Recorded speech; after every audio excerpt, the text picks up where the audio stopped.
Reka nongere mbasuhuze kandi mbifurize kugira ibihe byiza mwebwe mukomeje kudukurikira mukomeje kuba natwe muri gahunda z'amakuru ndetse ibiganiro bitandukanye. Ni inkuru yihutirwa kuri Madame Ingabire Victoire Umuhoza, ni umunyapolitike utavuga rumwe n'ubutegetsi bw'igihugu cy'u Rwanda ariko usanzwe ufungiwe i Mageragere muri gereza nkuru ya Nyarugenge. Hanyuma Amerika imaze gusohora itangazo rikomeye cyane mu burasirazuba bwo hagati, ibintu byahinduye isura. Hari umusirikare wa Leta Zunze Ubumwe za Amerika ukomeje guhigwa bukware n'ingabo za Amerika ndetse n'igihugu cya Iran. Iran yamaze gushyiraho n'amafaranga deja kugira ngo uza kumuta muri yombi aze guhabwa cyangwa se kugororerwa mu buryo bukomeye cyane. Reka mbanze mbahe inshamake y'amakuru y'ingenzi hanyuma tubone kuganira kuri iyo nkuru. Rukomeje kubura gica hagati y'Uburusiya ndetse na Ukraine. Reka yo nkuru duheraho uko intambara iri kugenda. Ubu tuvugana leta ya Ukraine yagaragaje ko muri Werurwe mu kwezi kwa gatatu makumyabiri na gatandatu yahombeje bikomeye Uburusiya gutakaza abasirikare barenga 350 n'ibikorwa remezo by'ingenzi birimo ibya gisirikare ndetse n'ibya gisivili. Ikigo cy'Abanyamerika gikora ubushakashatsi ku ntambara cyitwa Institute for the Study of War kigaragaza ko muri Mutarama ingabo z'Uburusiya zagabanyije imbaraga zishyira muri intambara zifata ibice bike ugereranyije na mbere. Hanyuma rero iki kigo cyitwa Institute for the Study of War igaragaza ko ingabo z'Uburusiya zafashe ibice bya Ukraine biri ku buso bwa kilometero kare 319 muri Gashyantare, zifata kandi kilometero kare 123 muri Werurwe nabwo kandi zifata kilometero kare 23. Isesengura ry'iki kigo rigaragaza ko kugabanya umuvuduko k'Uburusiya byatewe n'uko biri gukomwa mu nkokora n'ibitero birimo ibya drone. Ukraine nayo yakomeje kandi kugaba, ariko ko n'itumanaho hagati y'abasirikare b'Abarusiya byakomwe mu nkokora n'ihagarikwa ry'urubuga rwa Telegram. Umugaba mukuru w'ingabo za Ukraine General Alexander Sirski yatangaje ko igihugu cyabo kifashijwemo na drone muri mwaka kisubije ubutaka bufite ubuso bwa kilometero kare 170 gusa. Iki kigo cyitwa ISW yo igaragaza ko kisubije kilometero kare 334. General Sirski yatangarije ku rubuga rwa Telegram ati muri Werurwe no mu kwezi kwa gatatu umubare w'intwaro zikumira drone n'ibipimo byasenywe biyongereho hafi 55% ugereranyije na Gashyantare.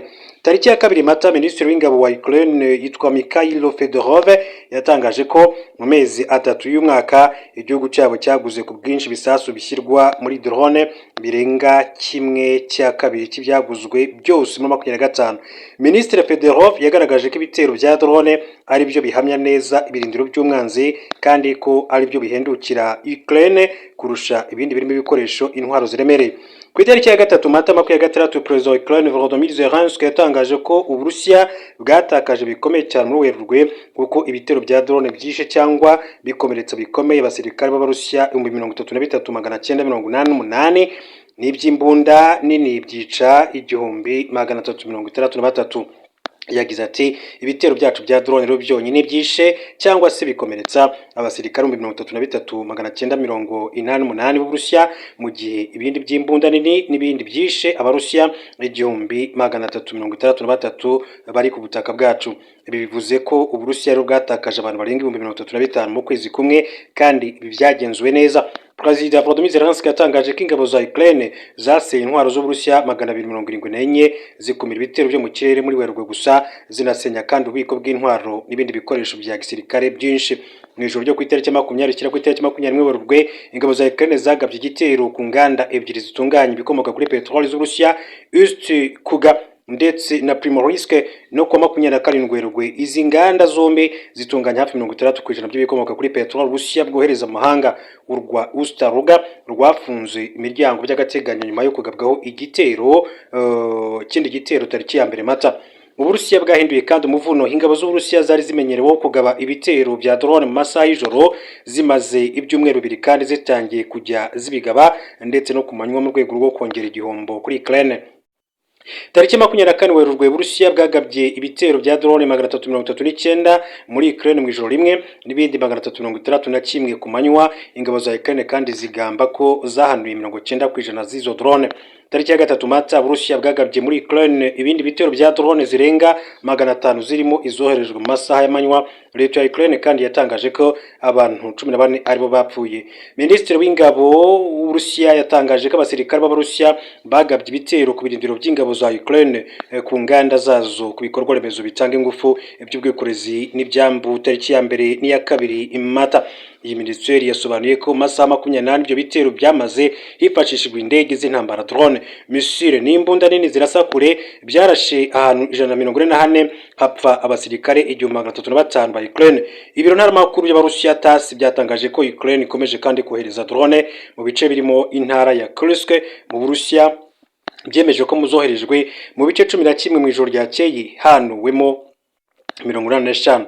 Kuri wa 4 Mata 2026 Minisiteri y'Ingabo y'Uburusiya yatangaje ko ku itariki ya 28 Werurwe kugeza tariki ya 3 Mata abasirikare b'Uburusiya kandi bafashe uduce 7 mu ntara ya Sami, Kharkov ndetse na Zaporozhye. Iyi minisiteri yasobanuye ko muri iyo minsi ingabo 840 za Ukraine zapfiriye mu mirwano kandi ko zanasenyewe ibikorwa remezo byinshi cyane zamburwa n'ibindi muri rusange. Nguko uko byifashe ku ntambara Uburusiya buhanganyemo n'igihugu cya Ukraine. Hanyuma mbere gato yuko tujya kuri Madame Ingabire Victoire Umuhoza, reka duce mu gihugu cya Senegal. Ibiciro by'ibikomoka kuri petroli byazamutse bituma Senegal ihagarika ingendo za ministre kubera ibiciro by'ibikomoka kuri petroli. Guverinoma Senegal ihagaritse ingendo zitari ngombwa cyane zose za ministre n'abayobozi bakuru bajyaga mu mahanga nyuma yuko itumbagira ry'ibiciro by'ibikomoka kuri petroli ku rwego mpuzamahanga ryatangiye kugira ingaruka ku ngengo y'imari icyo gihugu rero cyari cyarateganyije. Ministre w'intebe Ousmane Sonko yagize ati nta ministre n'umwe muri guverinoma yanjye uzongera kujya mu mahanga uretse mu gihe agiye mu butumwa bw'ingenzi bujyanye n'akazi turimo gukora. Sonko Ousmane yavuze ko ibiciro by'ibikomoka kuri petroli ku isoko mpuzamahanga byatumbagiye, aho ubu akagunguru kamwe ka petroli kari kugura hafi amadolari 115 mu gihe mu ngengo y'imari ya Senegal byari byateganyijwe ko kazaba kagura 62. Yongeyeho ko nawe ubwe yamaze kandi guhagarika ingendo yari yateganyije kujyamo zirimo mu bihugu bya Niger, Espagne ndetse no mu Faransa. Ati nanjye ubwanjye namaze kandi guhagarika ingendo nari nateganyije kugira ngo dufashe igihugu kugabanya amafaranga akoreshwa mu bihe nk'ibi. Yongeyeho ko igihugu cye kiri kwitegura kandi ibihe bikomeye mu bijyanye n'ubukungu ku buryo ingendo z'abayobozi zijya mu mahanga hazajya hakorwa ingendo mbarwa kandi ziri ngombwa cyane.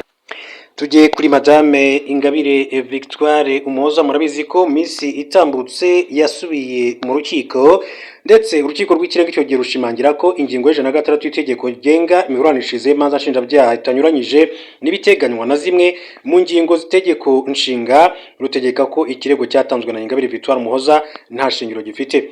Ibi bishingiye ku rubanza Ingabire Victoire Umuhoza wiyita munyapolitike yarezemo agaragaza ko iyo ngingo inyuranyije n'itegeko nshinga kandi ariyo yatumye afungwa agasaba ko yakurwaho. Icyemezo cy'urukiko cyasomwe ku itariki 27 Werurwe 2026. Muri rubanza hasuzumwe ibibazo bitatu by'ingenzi mu gusesengura neza niba koko iyo ngingo inyuranyije na zimwe mu ngingo z'itegeko nshinga. Iyo ngingo ya 106 y'itegeko ryenga imiburanishirize y'imanza nshinjabyaha niyo yashingiweho n'urukiko rukuru ruhamagaza Ingabire Victoire Umuhoza ndetse bimuviramo gufungwa iminsi 30 y'agateganyo.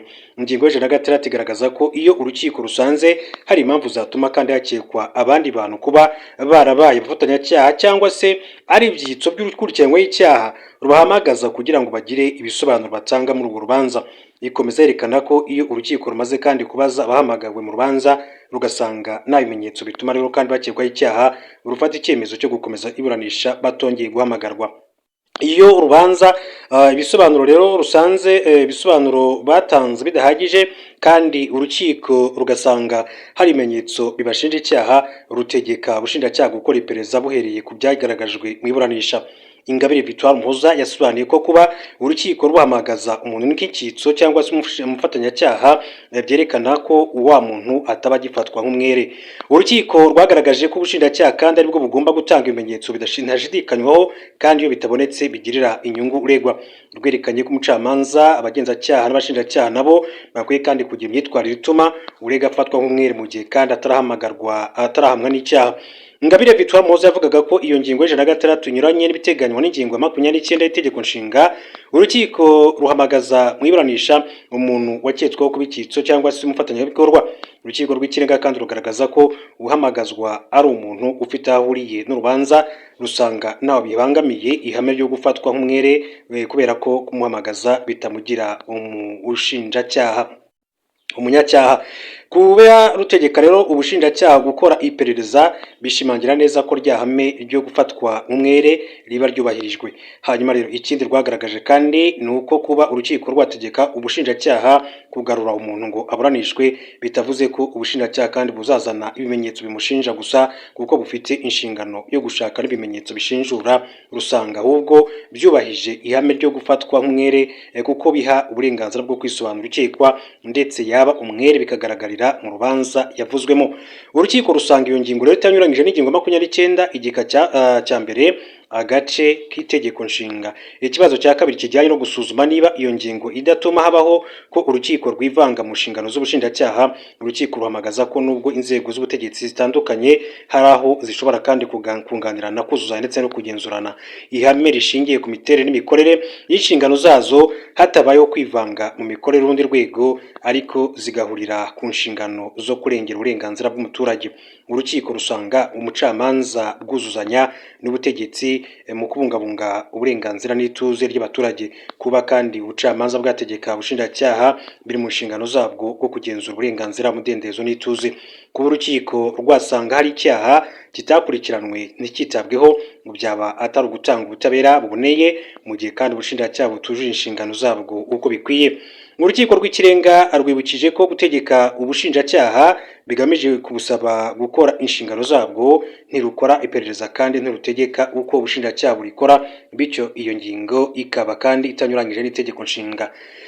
Kubijyanye no kumenya rero niba ububasha bw'urukiko bubangamiye ubwo ubushinjacyaha bwo gukurikirana cyangwa se kudakurikirana umuntu, urukiko rwerekanye ko kuba rero urukiko rwategeka ubushinjacyaha gukora iperereza ndetse no kuzana mu rubanza ukekwaho icyaha bitaba ari kwivanga mu mikorere y'ubushinjacyaha, ntabwo kandi rubuza ubwigenge kuko rudateganya uko umushinjacyaha rero azakoramo iperereza. Rusanga kuba ibisobanuro byatanzwe n'uhamagajwe bigaragaza ko ashobora kandi kuba yaragize uruhare mu gukora icyaha, rutegeka ko akorwa iperereza ngo aburanishwe. Rushimangira ko kwivanga kwaba mu gihe urukiko kandi aribwo rwikoreye iperereza. Rwasobanuye ko ntawe bibangamiye ihame ry'uko ubushinjacyaha aribwo busuzuma niba ukekwa akurikiranwa cyangwa se adakurikiranwa icyaha, kuko biri mu bubasha bw'urukiko bwo kugenzura ko ibyo uwo muntu avugwaho bitazagira ingaruka ku rubanza. Urukiko rw'ikirenga rusanga ingingo y'106 yaregewe itanyuranyije n'ingingo ya 43 n'144. Rwemeje ko nta shingiro ikirego cyatanzwe na Ingabire Victoire Umuhoza gifite, rwemeje ko iyo ngingo kandi itanyuranyije n'itegeko nshinga. Hanyuma rero tujye mu yandi makuru. Nk'uko nari nababwiye mu buryo bw'inshamake, Iran yijeje abaturage ibihembo mu gihe bashyikiriza umusirikare wa Amerika. Leta ya Iran yasabye abaturage kuyifasha gushakisha umusirikare wa Leta Zunze Ubumwe za Amerika wari mu ndege ya F-15 Strike Eagle yahanuwe ku itariki ya 3 Mata 2026, basezeranya kubaha ibihembo bishimishije. Amakuru avuga ko ubwo iyi ndege yari maze kandi guhanurirwa mu kirere cya Iran, umupilote wayo yatabariwe mu kigobe cya Persique, ariko umusirikare wakoreraga imbunda bari kumwe we ntaraboneka, nubwo bivugwa ko aherereye mu majyepfo ya Iran. Amerika iri kwifashisha abasirikare kabuhariwe no gushakisha umusirikare bari gukoresha akajugujugu ziri kuzenguruka mu majyepfo ya Iran, ariko biteganyijwe ko nakomeza kubura abazwi nka Swiss Army Knives of the Air Force bamanuka mu mitaka bakamushakira ku butaka. Abasirikare ba Iran nabo kandi baryamye kuko bari gutanguranwa n'abanyamerika kugira ngo bafate mpiri uyu musirikare. Babona ko cyaba ari igikorwa cy'ubutwari gufata umwanzi akiri muzima, kuko ntigeze bibaho kuva iyi ntambara yatangira tariki ya 28 Gashyantare 2026. Ibitangazamakuru bikorera mu ntara ya Kohirikuye ndetse na Boyer Ahmad muri Iran byahawe itangazo rihamagarira abaturage gufata umusirikare wa Amerika bakamushyikiriza polisi, kandi ko bazabihemberwa bishimishije. Iri tangazo gira riti nimufata umupilote w'umwanzi cyangwa se abapilote bakiri bazima muzabashyikirize polisi, muzahabwa ibihembo bishimishije. BBC yatangaje ko ibihembo abaturage ba Iran basezeranyijwe bigera ku bihumbi 66 by'amadolari y'Amerika. Mu yandi makuru akomeje kugenda avugwa, reka duce muri Repubulika Demokarasi ya Kongo, mbabwire ko Repubulika Demokarasi ya Kongo iri mu biganiro na Leta Zunze Ubumwe za Amerika ku masezerano yo kwakira abimukira baturuka mu bindi bihugu. Aya makuru yatangajwe na bamwe mu bayobozi muri guverinoma ya Repubulika Demokarasi ya Kongo bazi neza iby'ibi biganiro. Abayobozi babwiye Reuters nta makuru by'Abongereza ko ibiganiro bigikomeje ariko nta masezerano aragerwaho, kuko ibibazo by'ingenzi birimo umubare w'abimukira, ubwenegihugu bwabo ndetse n'indishyi bashobora kandi guhabwa bitarabonerwa umuti. Ibi biganiro bigaragaza impinduka muri gahunda za Leta Zunze Ubumwe za Amerika ku cyitwa iyirukanwa ry'abimukira bakoherezwa mu gihugu cya gatatu cyitwa third country deportations, aho bahoherezwa mu bindi bihugu bitari ibyabo bwite iyo kubasubiza iwabo bigoranye. Gahunda zisa nk'iyi zagiye zisuzumirwa zinaganirwaho mu bindi bihugu byinshi bya Afurika, mu gihe Leta Zunze Ubumwe za Amerika zishaka uko zakoroshya ibibazo biri ku rwego rwazo rushinzwe abinjira n'abasohoka. Bamwe mu bimukira bari gutekerezwaho bashobora kandi kuba baturuka ku mugabane wa Amerika y'Amajyepfo, harimo n'abo mu gihugu cya Venezuela nk'uko byavuzwe n'umuntu uzi neza iby'iki kibazo. Ibi biganiro biri kuba mu gihe ari ubushake bwa Leta Zunze Ubumwe za Amerika bwo kugira uruhare mu bikorwa binyuranye muri Afurika yo hagati, birimo no kubona amabuye y'agaciro y'ingenzi cyane nka cobra akoreshwa cyane mu gukora bateri z'imodoka zikoresha amashanyarazi no mu rwego rw'ingufu. Iyi gahunda yo kohereza abimukira muri Repubulika Demokarasi ya Kongo yanenzwe n'inzobere mu by'amategeko n'imiryango iharanira uburenganzira bw'ikiremwamuntu. Bavuga ko kohereza abantu mu bihugu badafitiye ubwenegihugu biteza impungenge zikomeye mu buryo bunyuranye, birimo n'ubw'imibereho, cyane cyane ariko ku bantu bafite impapuro zibabehesha uburenganzira bwo kurindwa muri Leta Zunze Ubumwe za Amerika nk'uko bikomeza kugenda bigarukwaho. Uwitwa Tibor Nagy yanenze abasibasira u Rwanda bakirengagiza Repubulika Demokarasi ya Kongo mu kibazo cya FDLR. Tibor Nagy wabaye umunyamabanga wungirije wa Leta Zunze Ubumwe za Amerika ushinzwe ubufatanye na Afurika yatangaje ko kuba Repubulika Demokarasi ya Kongo yasenya umutwe w'iterabwoba FDLR ariyo nzira yonyine yo gushyira iherezo ku makimbirane amaze imyaka myinshi mu burasirazuba bw'iki gihugu. Ibi yabigarutseho nyuma y'ikiganiro Perezida Paul Kagame yagiranye na Jeune Afrique. Ni ikiganiro kibanze ku ngingo zirimo umubano umuhungu wa Juvenal Habyarimana afitanye ubutegetsi bwa Perezida Felix Tshisekedi, kandidatire ya Madame Louise Mushikiwabo ku buyobozi bw'umuryango w'ibihugu bikoresha igifaransa Organisation Internationale de la Francophonie, ndetse n'icyemezo u Rwanda ruherutse gutangaza cy'uko rushobora kandi gukura ingabo zarwo mu ntara ya Cabo Delgado muri Mozambique. Nyuma y'uko iki kiganiro gishyizwe hanze, Tibor Nagy uherutse gutangaza ko ashidikanya ku bushake bw'ubutegetsi bwa Repubulika Demokarasi ya Kongo bwo gusenya umutwe w'iterabwoba FDLR, yavuze ko yuzuzanya na Perezida Paul Kagame ku ngingo y'ingamba z'ubwirinzi zashyizweho n'u Rwanda kubera ibibazo by'umutekano muke mu burasirazuba bwa RDC. Yagize ati, ndabizi ko Perezida w'u Rwanda Paul Kagame atavugwaho rumwe cyane, ariko mu kiganiro agiranye na Jeune Afrique yagaragaje ingingo ifite ishingiro. Niba amahanga amusaba gusenya imitwe irinda u Rwanda, no kuvuga mama ya gatatu, no kuvuga amahanga, akwiye no gusaba Repubulika Demokarasi ya Kongo gusenya imitwe igaba ibitero ku Rwanda FDLR. Iyi niyo nzira yonyine. Muri iki kiganiro Jeune Afrique, umunyamakuru yabajije Perezida Paul Kagame ibyo gukorana na FDLR na M23 kwa 22 Mutarama uyu mwaka, kandi ambasaderi w'u Rwanda Washington yavuze ko u Rwanda rukorana na M23 mu bijyanye n'umutekano, aho abantu benshi babisobanuye ko ari ukwemera ko ingamba z'u Rwanda z'ubwirinzi zisobanuye ko ingabo zarwo ziri mu burasirazuba bwa Kongo. Perezida Kagame yagize ati, ibyo birumvikana. Ingamba z'ubwirinzi zishatse gusobanura iki? Zisobanuye ko ari ukurinda ubutaka bwacu hamwe n'imbibi zacu ku buryo nta watugirira nabi. Bisobanuye ko hari uburyo bwinshi cyane burimo gukoresha ibikoresho byacu bya gisirikare, kohereza ingabo zacu n'ibindi. Muri make, ntabwo mbona ikintu kitumvikana. Niba kurinda imbibi zacu bisaba ko umwanzi aguma mu birometero 5, 10, 20 kure y'izo, ibyo ni ingamba z'ubwirinzi. Hanyuma rero reka tureke gukomeza kureba ibyo bintu mu buryo bumwe. Yakomeje agira ati, kuki tuvuga u Rwanda gusa mu gihe ruhanganye na guverinoma iri gukorana na FDLR? Mbibutsa ko FDLR ni umutwe w'iterabwoba nk'uko byemejwe na Loni ndetse n'indi miryango itandukanye, ariko kandi wiganjemo abasize bagizwe muri jenoside yakorewe Abatutsi muri Mata umwaka wa 1994. Hanyuma iyo ntihagire icyo tuyivugaho ntutekereze ko nzakuraho ingamba zanjye z'ubwirinzi mu gihe utari gukuraho ibibangamiye igihugu cyanjye. Perezida Paul Kagame yavuze ko kubahiriza ibisabwa ari wo mutima w'amasezerano ya Washington hamwe n'andi yayabanjirije nubwo RDC yanze kuyubahiriza. Perezida Paul Kagame yahamije ko kuva abarwanyi ba FC23 batangira kugenzura ibice bihana imbibe n'u Rwanda mu burasirazuba bwa Repubulika ya Demokarasi ya Kongo rwiziye umutekano warwo ugereranyije n'uko ibintu byari bimeze mbere, ndetse ashimangira ko ibihano Leta Zunze Ubumwe za Amerika zafatiye ingabo z'u Rwanda bibogamye ariko bidateze kurubaza gufata ingamba zo kurinda umutekano w'igihugu cy'u Rwanda n'abanyarwanda muri rusange. Reka mbashimire mbifurize gukomeza kugira ibihe byiza, turaza gusubira mu yandi makuru.